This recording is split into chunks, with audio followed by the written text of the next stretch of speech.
कुरुक्षेत्र के मैदान में युद्ध शुरू हो चुका था। धृतराष्ट्र चिंता में डूबे हुए थे। उन्होंने अपने सारथी संजय से युद्ध भूमि का हाल पूछा। धृतराष्ट्र अपने पुत्रों से बहुत प्रेम करते थे, लेकिन उन्हें यह भी पता था कि पांडवों पर अन्याय हुआ है। उनका हृदय युद्ध को लेकर बहुत व्याकुल था। धृतराष्ट्र जानते थे कि यह युद्ध बहुत भयानक होगा। उन्हें डर था कि इस युद्ध में उनके सभी पुत्र मारे जाएंगे। धृतराष्ट्र की चिंता जायज थी। उन्हें अपने पुत्रों के भविष्य की चिंता सता रही थी। कुरुक्षेत्र सिर्फ एक युद्ध भूमि नहीं थी, यह धर्म भूमि थी। यहां धर्म और अधर्म की लड़ाई होनी थी। धृतराष्ट्र को डर था कि कहीं उनके पुत्र अधर्म के मार्ग पर न चले।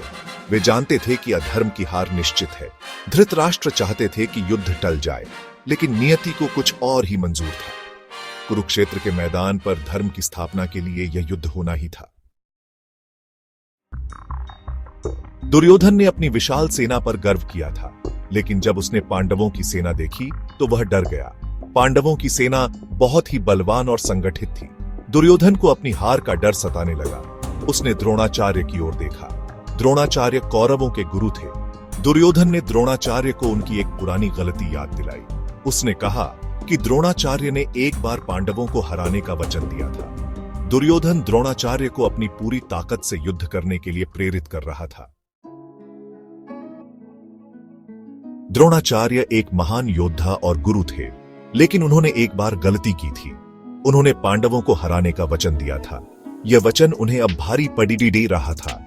वे जानते थे कि पांडवों के साथ अन्याय हुआ है, लेकिन वे अपने वचन से बंधे हुए थे। वे कौरवों की तरफ से युद्ध करने के लिए मजबूर थे। द्रोणाचार्य की यह गलती युद्ध का एक प्रमुख कारण बनी।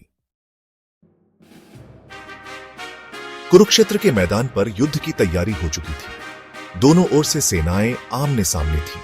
धृतराष्ट्र की चिंता चरम पर थी। दुर्योधन अपने डर को छुपाने की कोशिश कर रहा था। युद्ध अब अपरिहार्य हो चुका था। कुरुक्षेत्र का मैदान जल्द ही रक्त से लाल होने वाला था। महाभारत का भयानक युद्ध शुरू होने वाला था।